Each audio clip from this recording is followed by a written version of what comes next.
So I'm continuing with my pandemic teisho on a very cold day, last day of May. This morning when I got up, it was 32 degrees outside.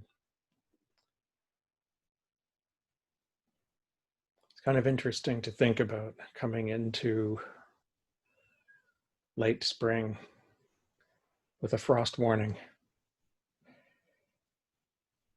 Maybe not what we would have chosen, but nonetheless, very, very beautiful day. And what I want to talk about today is case 2 of the Hekigan Roku. This koan is called "The Ultimate Path is Without Difficulty." So first, the introduction to the case. Heaven and earth are narrow, sun, moon, and stars all at once go dark. Even if blows of the staff fall like rain and shouts roll like thunder, you still haven't lived up to the task of the fundamental vehicle of transcendence. Even the Buddhas of the 3 times can only know it for themselves. The successive generations of ancestor teachers have not been able to bring it up in its entirety. The treasury of teachings of the whole age could not explain it thoroughly. Clear-eyed, patch-robed monks cannot save themselves completely. When you get here, how will you ask for more instruction? To say the word Buddha is trailing mud and dripping water. To say the word Zen is a face full of shame. Superior people who have studied for a long time do not wait for it to be said. Late-coming beginners simply must investigate and apprehend it. And then the main case. Jojo, teaching the assembly, said, "The ultimate path is without difficulty. Just avoid picking and choosing. As soon as there are words spoken, this is picking and choosing. This is also clarity. This old monk does not abide within clarity. Do you still preserve anything or not?" At that time, a certain monk asked, "Since you do not abide within clarity, what do you preserve?" Jojo replied, "I don't know that either." The monk said, "Since you don't know, teacher, why do you nevertheless say that you do not abide within clarity?" Jojo said, "It is enough to ask about the matter. Now bow and withdraw." And then the poem by Jojo, clarifying the case. The ultimate path is without difficulty. The speech is to the point. The words are to the point. In one, there are many kinds. In two, there's no duality. On the horizon of the sky, the sun rises and the moon sets. Beyond the balustrade, the mountains deepen, the waters grow chill. When the skull's consciousness is exhausted, how can joy remain? In a dead tree, the dragon murmurs are not yet exhausted. Difficult, difficult. Picking and choosing? Clarity? You see for yourself.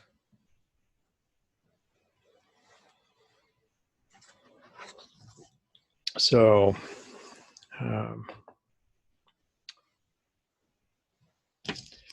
Jojo, who we refer to as Joshu, sometimes in the Japanese version of his name, is a very famous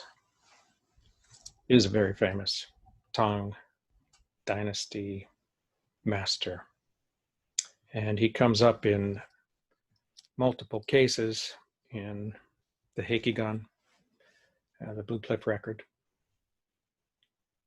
And I wanted to read to you the story of his enlightenment, because like the current case that I'm going to talk about, this one also involves someone asking question after question, as the monk did in this case. And the person who's asking question after question is Jojo. It says, one day Jojo asked Nanchuan, Nansen, who was his teacher, "What is the way?" Nanchuan said, "Ordinary mind is the way." Jojo said, "Is it still possible to aim for it?" Nanchuan said, "If you attempt to turn towards it, then you are turning away from it." Jojo said, "When I make no attempt, how do I know it is the way?" Nanchuan said, "The way is not in the realm of knowing or not knowing. Knowing is false consciousness, and not knowing is insensibility. If it is true arrival on the way, where there is no doubt, it is like the great void, like a vacant hall, empty and open. How could one insist on affirming or denying it?" At these words, Jojo awakened to the way.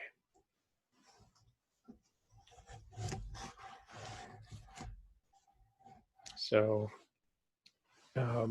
in our current case, Jojo has finally decided to teach his own assembly many years later. In fact, Jojo really didn't finish his studies formally until he was about 60 years old. And then he spent 20 years wandering and consulting other masters. And it wasn't until he was 80 that he settled down to be a teacher in his own right. And when he did that, he spent the next 40 years doing it. So he lived reportedly 120 years. And on this occasion, he's talking to his monks, and he says the ultimate path, or we can say the great way, the ultimate path is without difficulty. Just avoid picking and choosing. Now, to say that the great way or the ultimate path, or we can even say Zen practice, is without difficulty is a little hard to take if you've ever had the experience of going through your like a first session or a first retreat. Yeah, there's a lot of difficulty when you're sitting for 7 or 8 hours a day and working and cooking and cleaning the rest of the time, getting up at 4 in the morning, and that's late. Sitting till 9 p.m. and then going to bed, and that's early compared to what these Chinese masters would do. But nevertheless, he says the ultimate path is without difficulty. Just avoid picking and choosing. Well, now these particular words really aren't original with Jojo. They were actually the first lines of a poem written by the third Zen patriarch. And I'll share with you the first, actually 4 lines of the poem so that you can understand where Jojo is coming up with this word clarity. So the third patriarch's poem begins, "The ultimate path is without difficulty. Just avoid picking and choosing. Just don't love or hate, and you will be lucid and clear." So in other words, if you can avoid picking and choosing, you will become enlightened. You will be clear. Just don't love or hate. Don't pick and choose. And you will have it. You will attain the way.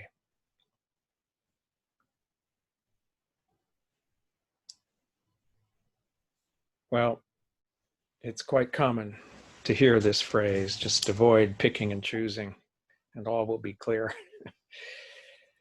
And if you've spent any time trying to avoid picking and choosing, you know how difficult it is to avoid picking and choosing. Every day of our lives seems like a countless series of decisions in which we must choose something or pick something.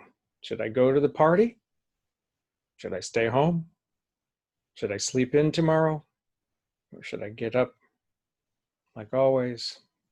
Should I have a fourth cookie?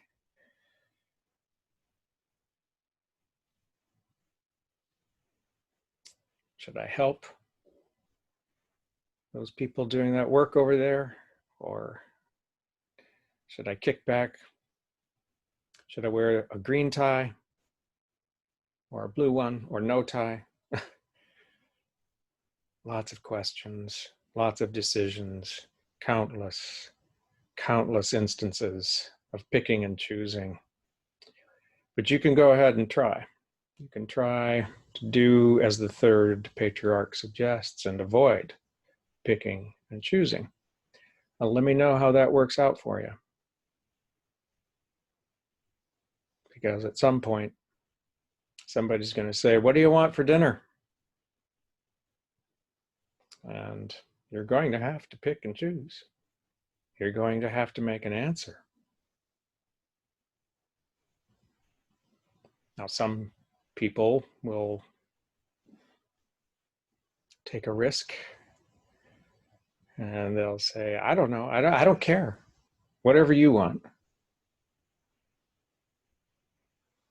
But of course, saying I don't care is also picking and choosing.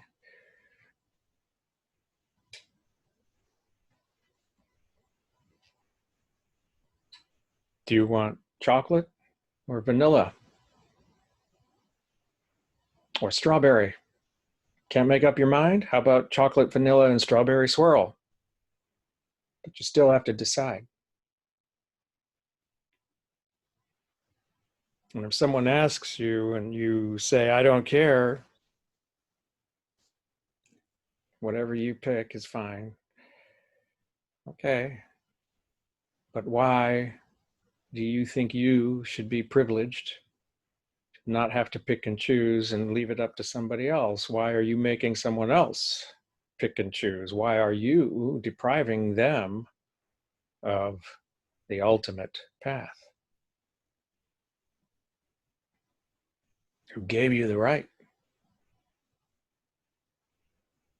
Who's responsible for this picking and choosing? You know, my father is probably what you'd call a picky person. And yet, now that he's old, he's almost as old as Jojo, or almost as old as Jojo. And as the years have progressed, it's become harder and harder for him to place his order when he's in a restaurant. One night, the waiter went through all the specials of the evening, and my dad couldn't keep track of it all and didn't know what to choose. And so he said, do you just have a piece of meat? Which really stunned the waiter and my mother. You know, not any particular kind of meat, chicken, fish, beef, pork, snake. Do you just have a piece of meat? I mean, he didn't even actually specify that he wanted it cooked.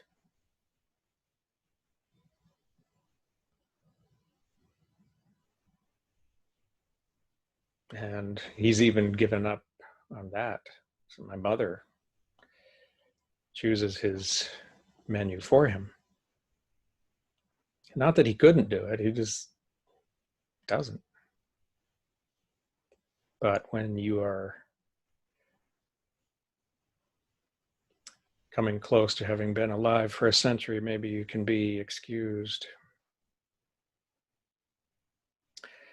I mean, even this koan, I was thinking, what should I talk about? And I thought, well, I'll go consecutively through the Blue Cliff record until I decide I want to do something else. And so I turned the page, and here it is, picking and choosing. And my first impulse, I'll just tell you right now, was to skip it, to pick something else, because I didn't like the case when I first encountered it. I didn't like it because I didn't like the way Jojo treated this pretty astute monk. It's enough to ask the question. Now bow and withdraw. Why didn't he answer the guy's question? It was a good question. When I first read the case some years ago, I thought, well, this is, I don't know, its inclusion in this collection of koans makes Jojo's kind of rude and bad behavior seem as though it's a profound teaching. Well, let me just tell you, there's really no way in the world that Jojo would have been only rude. You don't teach for 40 years starting as an octogenarian unless you know exactly what you're doing. And having been through koans with my teacher for many years, having spent time with these koans, I can see things in them now that I probably would not have when I first picked up the Blue Cliff record. It's a beautiful koan. I might even hold it up as one of the best cases in the entire collection. The ultimate path is without difficulty. Just avoid picking and choosing.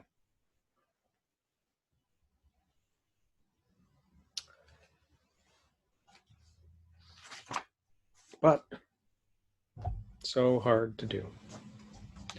Now, what's interesting here is that Jojo is not just repeating the lines of the third patriarch's poem about picking and choosing. He apparently did quote them a lot, but he goes on to say, as soon as there are words spoken, this is picking and choosing. This is clarity. And so what he's pointing up here is that words, that language, the moment they're in the air, the moment they're not even in the air, they're in your head, picking and choosing has already begun.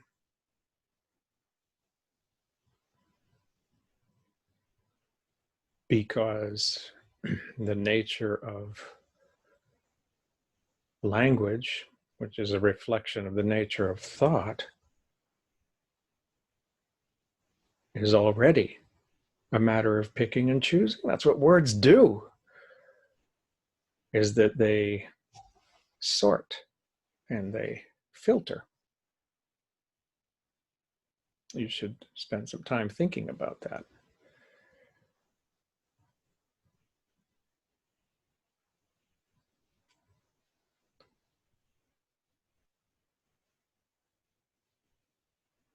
Do you want broccoli?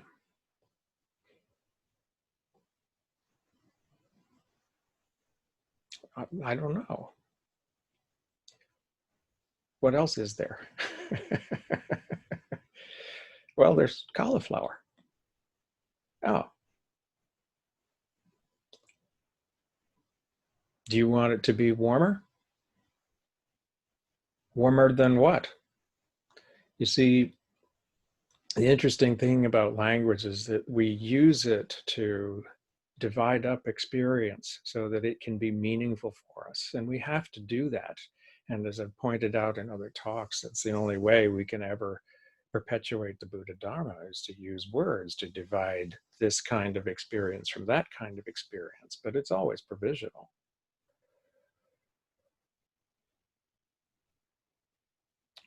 We need to do that in order to communicate. I don't mean everything when I speak. I mean something.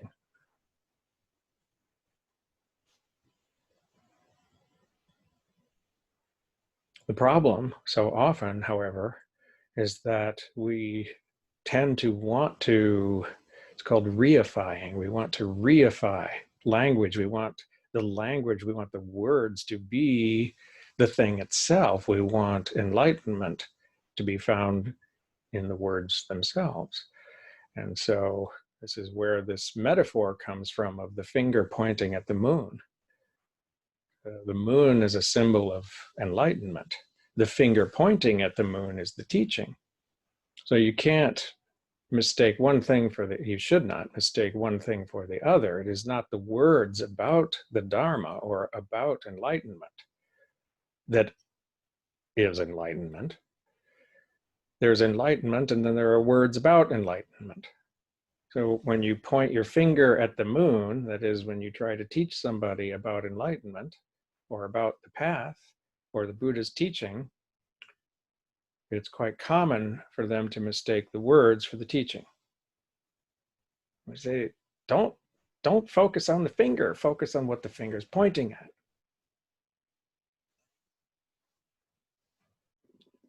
But what's really, truly fascinating is that when you really look at words, when you really look at language, you see that there is a multiplicity of meanings with everything. So I can say light, but you can't possibly understand what I mean by light unless you also understand the meaning of dark. You can't possibly understand hot without cold, up without down, right without wrong, true without false.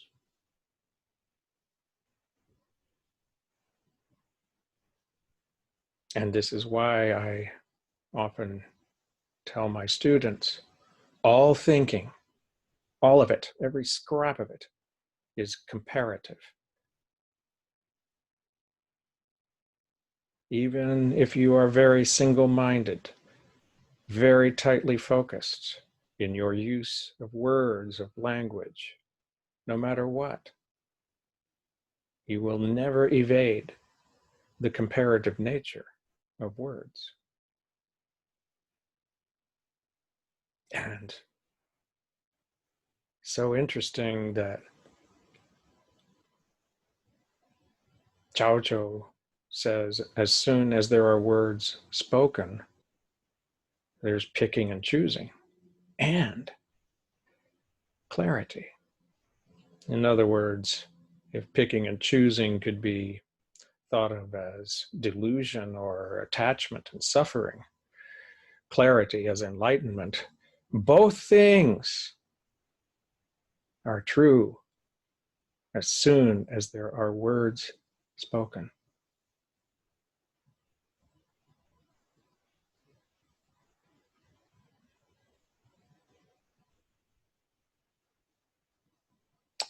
But we usually miss that. It's too subtle. When I say it's very bright outside, you focus on the light, but you wouldn't understand it if you didn't know dark.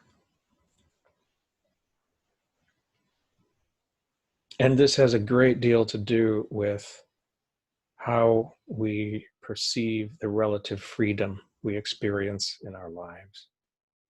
So it really is important. And I'll give you a trivial example. You know, sometimes we wake up in the morning and we don't feel so good and we think, I don't want to go to work today. Maybe I'll call in sick.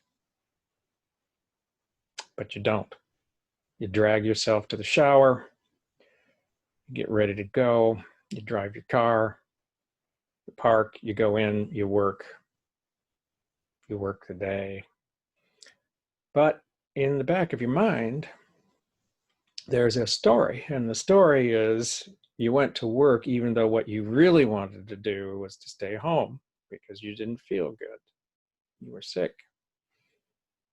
But is that really true?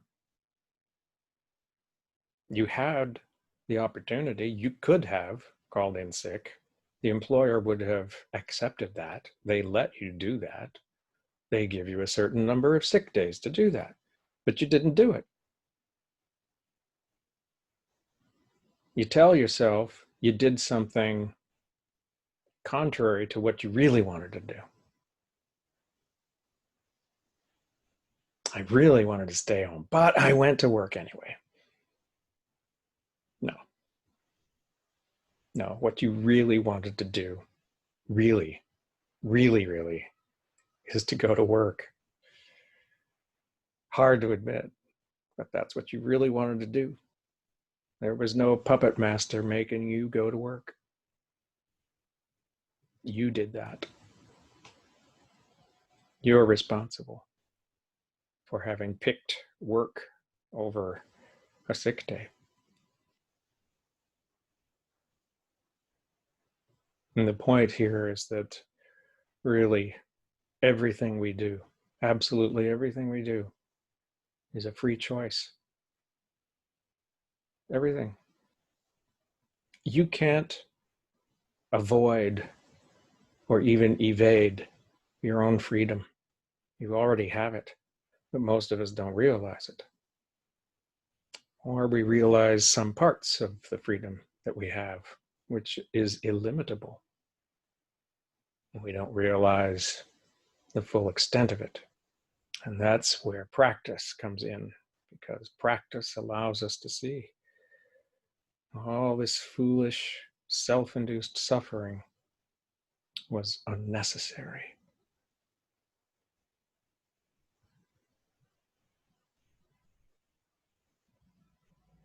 And so there's picking and choosing, and there's also clarity.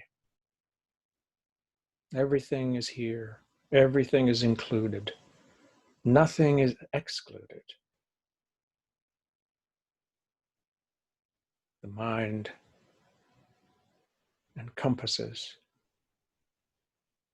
all possibilities. And if it weren't true, give up all hope of enlightenment, I'd say. But I know you won't. So I'll continue with my talk.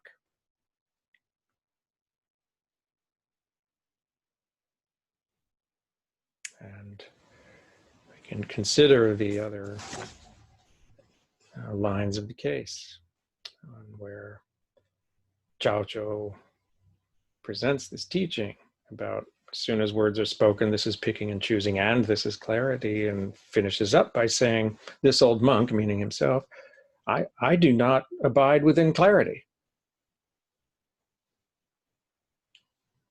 Wait a minute, you're the master. How can you not abide within clarity?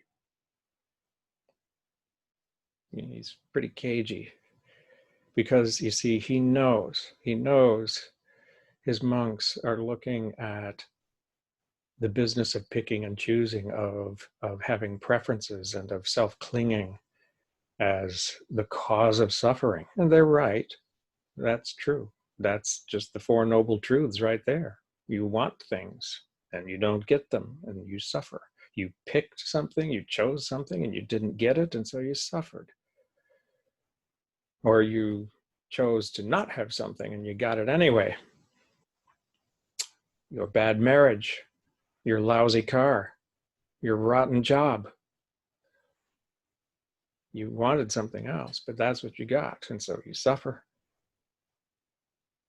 And what should happen if you practice enough avoiding picking and choosing is that you will attain the way. You will attain enlightenment, and Your suffering will be gone. You will be clear. But Jojo says, I don't abide within clarity either. And so this bright monk says, since you do not abide within clarity, what do you preserve? In other words, what do you hang on to? Or where do you abide? What do you really know about yourself? And Jojo says, I don't know.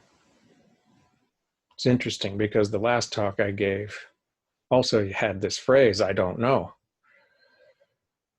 Emperor Wu asked Bodhidharma, who are you? And he said, I don't know. And later on, talking to his personal spiritual coach, the emperor asks about this guy who says he doesn't know who he is. And his personal teacher says, you know who he was? And the emperor says, I don't know. And here we have Jojo saying, I don't know. There's a whole lot of I don't know around here. But in this case, the monk persists and says, since you don't know, teacher, why do you nevertheless say that you do not abide within clarity? So if you don't know, how can you know you don't abide within clarity? Jojo says, it's enough to ask about the matter. Bow and withdraw.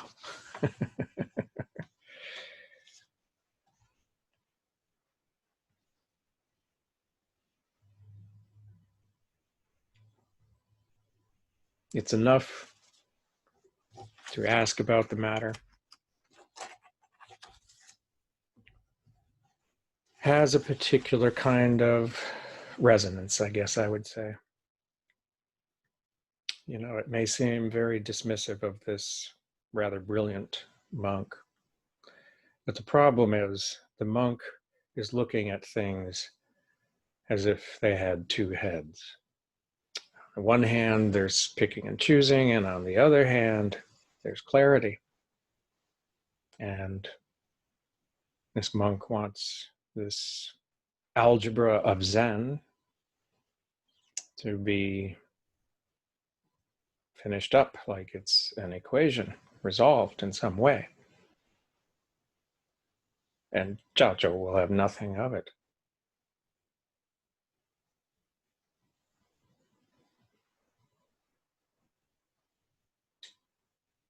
And in the commentary to the case, when he asks this pretty tricky question, Yuanwu says, he's chased Jojo up a tree. But of course, Jojo is not really cornered by this monk. Now, it is kind of cheeky to try to corner your teacher.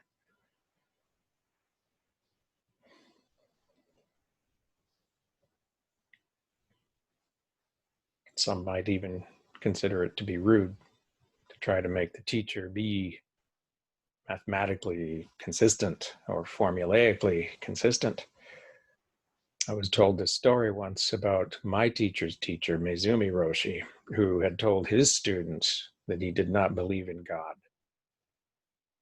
But later, when he was having a meeting with a clergyman, a Christian clergyman, the clergyman said, do you believe in God? And Mezumi Roshi said, no.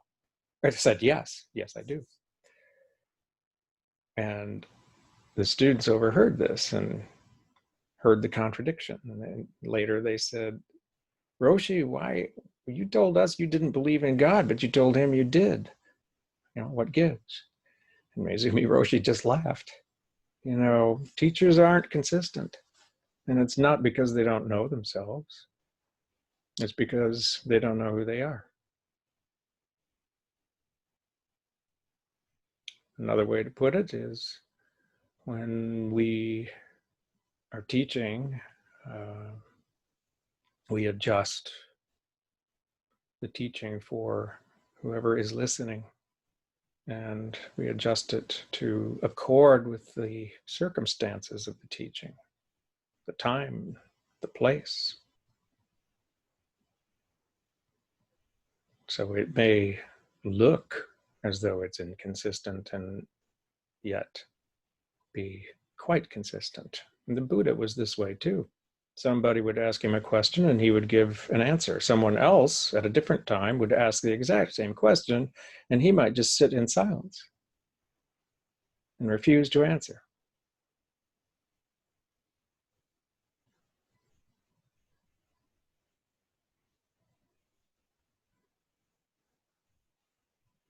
So it's enough to ask the question. You know, you can't get this by solving for X. It's just not going to be that way. You may be disappointed or even irritated to hear Jojo refused to basically answer that monk's question.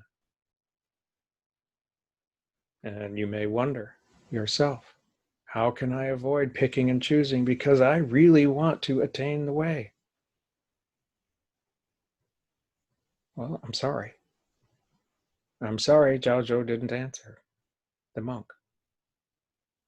I'm sorry you don't know how to avoid picking and choosing because until you do, the great way will not be easy for you. I'm sorry. There's really nothing I can do. You'll have to figure it out yourself.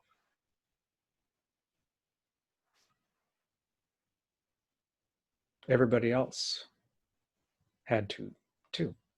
And that's why in the introduction to the case, I say people who have studied a long time are not going to sit around and wait for you to talk about it. They've seen the moon. And those who are just beginning, well, I can't help you either. I can point, but you can only see my hand.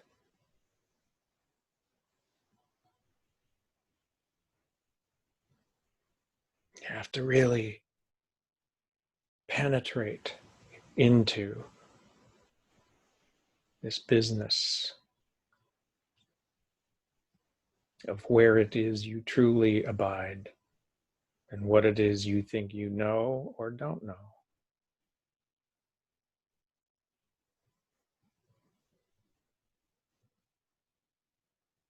And until you get there, things could be hard, I'll just tell you. It's often said that when we start on the path, that it creates a lot more suffering than it relieves. Because we were all perfectly fine, or almost perfectly fine, let's say, while we were living in the matrix, you know, deluded, believing that we like dessert better than broccoli.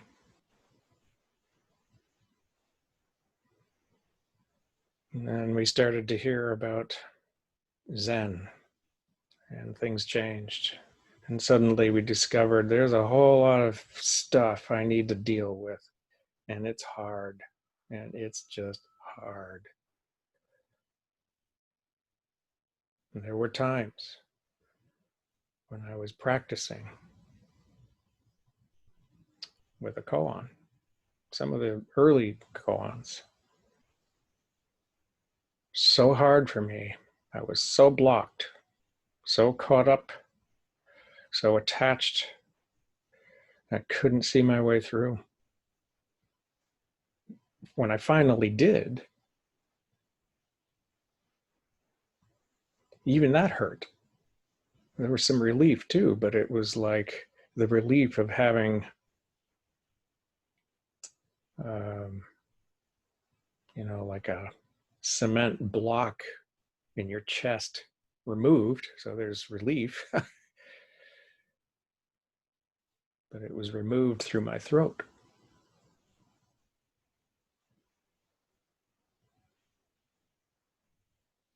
And that hurts for a while.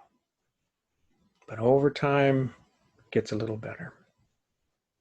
You might think that things are happening to you, that people are making you make decisions about your life that you don't want to make. It's like this Buddhist vision of hell. There's a part in hell just for people like you and me. Place where you have to listen to songs.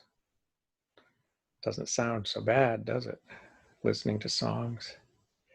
It's just that in this particular hell, the songs are poisonous. And you can't help but hear them. You can't close your ears the way you can close your eyes. The sound just comes right in. But it's poisonous and it kills you. And then you wake up and you hear it again.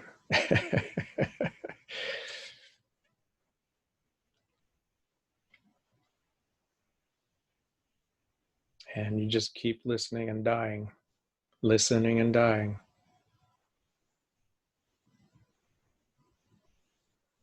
Until you figure it out. Or you don't. Some people say, well, it's too hard.